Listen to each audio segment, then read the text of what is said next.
What's up guys, it's me, Jeremy. Team compositions are one of the biggest strategical differences when comparing competitive play to your average everyday gameplay in solo queue. The difference is what makes professional League of Legends so interesting to watch. The thought, the strategy, and execution these teams pull off is just awesome. As we count down the list, we'll be measuring the compositions by how powerful they were at the time and how well they dominated the meta. Really quick, I want to give a shout out to the new channel I'm working on, Gamingcurioscommunity. I'll be making community compilations of some sweet outplays of specific champion mechanics and uploading a new one twice a week, so definitely check it out, and as well you can submit me your clips at gamingcurioscommunity@gmail.com. Let's get started. Number 10 is what was known as the Curse of the Sad Bullet Time composition. This comp focused on teamfighting with Amumu, Misfortune, and Sona, creating somewhat of a wombo combo to lock down the enemy team for some massive AoE damage. This comp dominated the meta quite heavily at the beginning of Season 3 and eventually led to those 3 champions being nerfed. It rose up right after a bunch of crazy preseason changes, so this comp being simple to play and very powerful to make use of was a really nice bonus since the composition was somewhat difficult to outplay and took advantage of some really powerful champions until they got nerfed and the comp fell out of the meta. Number 9 is the Yasuo Knockup composition. With the release of Yasuo, we were introduced to this crazy overloaded champion that gave a really powerful effect to any knockup by extending the duration of the crowd control effect, as well as pumping out a ton of damage. And after he got buffed and became powerful, the compositions built around Yasuo became one of the most powerful options in the meta, and still is relevant to this day due to the strength of Yasuo as a champion. There's been loads of different variations here and there, but they all focus on knocking up a bunch of people and then using Yasuo's ultimate for a good 3 seconds or so of area of effect, crowd control, and damage. Number 8 is the split push composition. There's been a lot of variations of this comp throughout the years, but the strategy of having a really strong duelist and split pushing either in a 4-1 setup where you split push in one lane, or in a 1-3-1 setup where you split push in the 2 side lanes, has always been a potent strategy that takes advantage of strong duelists and having good wave clear and disengage to fend off the rest of the team. Split pushing is a strategy that works quite well, especially if you are even just a tiny bit ahead, so comps built around it have seen a lot of success and really does a good job of taking advantage and making the most of those powerful duelists that have existed throughout the years, and we've seen a solid amount of champions nerfed because of it. Number 7 is the Orianna teamfight composition. The most popular forms of this have existed using champions like Malphite, Alistar, and especially Rengar.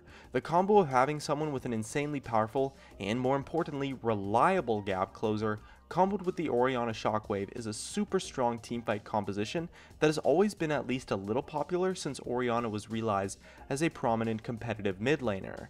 Orianna's main weakness in her kit is that the time it takes for her ball to move around is a bit slow, as are her ranges, so having a ball delivery system works really well and leads to some crazy teamfight combos that have had a place in the meta ever since Season 2 really.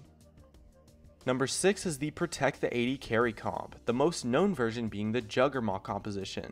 This comp builds a support group for a massive hyper carry to scale up into the late game and be able to melt opponents by having an unkillable hyper carry force. It uses support mages such as Lulu and Janna, as well as some more supportive junglers.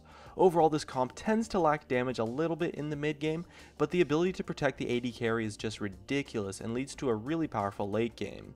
It's popped in and out of the meta based on how strong hyper carries are in the current time, but it's always going to be a great option when hyper carries are strong and there's good support mages that can be played.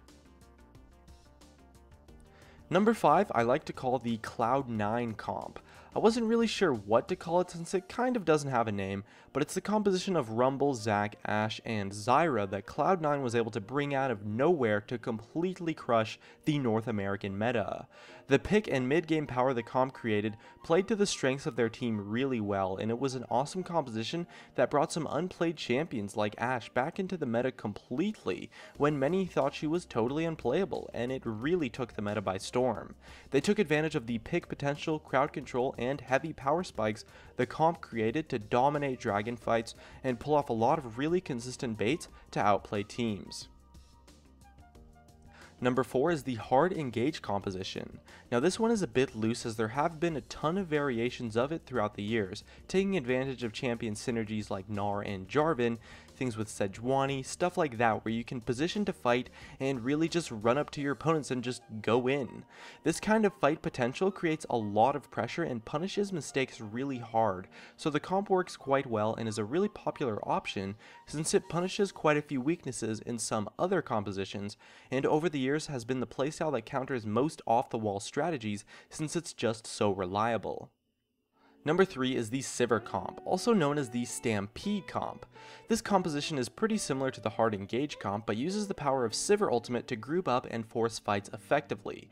It has the same strengths that the Hard Engage comps of creating a lot of pressure and punishing mistakes and weaknesses quite effectively since it's just so reliable, and still super powerful to just group up, Sivir ult, and start a fight. And so when Sivir got buffed, this comp became a huge force for the meta and is honestly a big reason why off the meta strategies have had a hard time seeing success recently, and as we're seeing recently as well, is leading to some Sivir nerfs specifically to her ultimate. Number 2 is the Poke composition.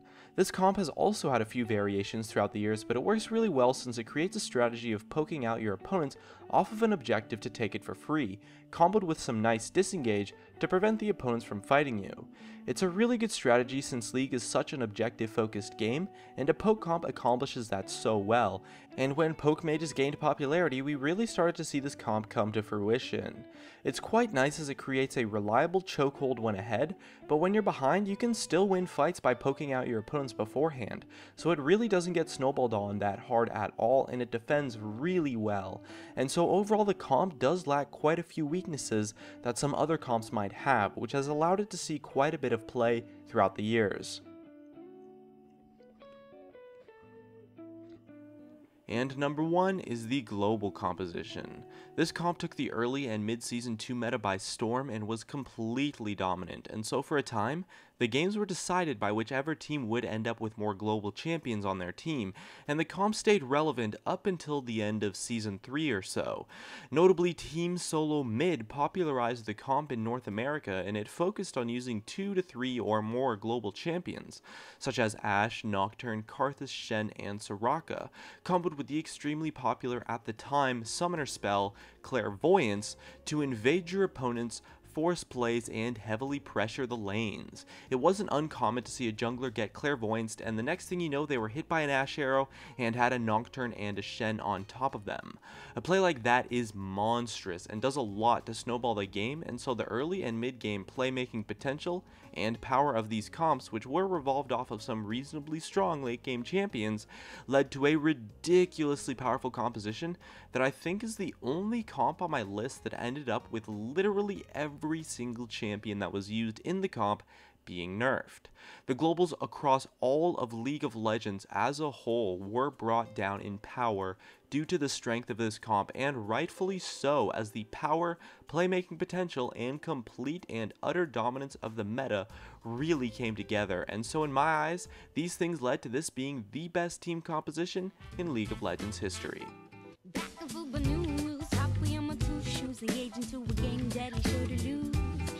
Symptomatic fecal flaws due to twisting gut afflictions, that's a full pen inside